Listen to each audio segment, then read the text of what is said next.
अस्सलाम वालेकुम, welcome to ज़ैनी कुज़िन। उम्मीद है कि आप सब खैरियत से होंगे। आज मैं आपके लिए बहुत ही स्पेशल मीठी टिकिया की रेसिपी लेकर आई हूँ, जो कि ज़्यादातर रजब के न्याज़ में बनाई जाती है। एकदम क्रंची और बहुत ज़्यादा खस्ता होगी। हम इसे एक ही स्टाइल में नहीं बनाएंगे, इसके हम डिफरेंट शेप्स में इसको रेडी करेंगे, वो भी बहुत ही ज़्यादा आसान रेसिपी के साथ। तो चलते हैं मीठी टिकिया की रेसिपी की तरफ, हमें किस तरीके से इसे रेडी करना है। बिस्मिल्लाहिर्रहमानिर्रहीम। रेसिपी स्टार्ट करते हैं। सबसे पहले हम सूजी ले लेंगे। यहाँ पे हमने सूजी 1 कप लेनी है, जिसे अच्छे से छान के हम ऐड कर देंगे। मैदा लेंगे 4 कप, जिसे हमने 1 1 कप छान के जो है ऐड करना है। खोपरे को अच्छे से क्रश करके ऐड करेंगे 1/2 कप। सफ़ेद तिल भी हम इसके अंदर ऐड करेंगे 1/2 कप। 3 कप ऐड कर देंगे आइसिंग शुगर और फिर हम इसे अच्छे से मिक्स कर देंगे। यहाँ पे आपने इलायची पाउडर का भी 1/4 टीस्पून ऐड कर देना है, उससे भी मीठी टिकिया का फ्लेवर बहुत ज़्यादा अच्छा आता है। फ्लेवर एसेंस ऐड करेंगे 1/4 टीस्पून और फिर हम इसके अंदर ऐड करेंगे घी ½ कप। घी डालने के बाद पहले हम इसे अच्छे से मिक्स करेंगे और फिर सिंपल मिल्क से डो को गूंद लेंगे।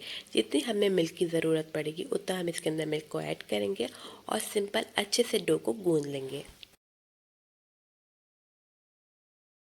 डो अच्छे से गूंज चुके, अब हमने इसे कवर करके रख देना है सेट होने के लिए 10 से 15 मिनट तक। हम डो के स्मॉल साइज में बॉल्स बनाएंगे। यहाँ पे अगर डो चिपकने लग जाएगी तो घी या मैदे का यूज़ कर सकते हैं। अब हमने इसे अच्छे से बेलना है और कटर की मदद से जो है शेप्स बना लेनी है। अब हमने कढ़ाई के अंदर ऐड करना है घी, जिसे हमने अच्छे से गर्म कर लेना है और फिर हम इसके अंदर ऐड कर देंगे मीठी टिकिया को। मीठी टिकिया को हमने अच्छे से गोल्डन फ्राई कर लेना है और फिर हमने इसे अलग निकाल लेना है। इस तरीके से सारी हम मीठी टिकियों को रेडी कर लेंगे।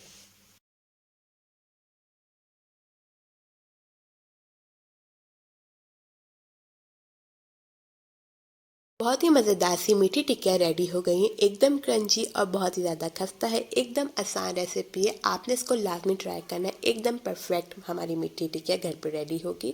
उम्मीद करती हूँ आपको ये रेसिपी अच्छी लगे, और अगर आपको हमारी रेसिपीज़ अच्छी लग रही हैं तो मेरे चैनल को करें सब्सक्राइब, ज़्यादा से ज़्यादा लाइक करें एंड शेयर करें। मिलती हूँ आपके साथ नई रेसिपी के साथ। जब तक के लिए अल्लाह हाफिज़।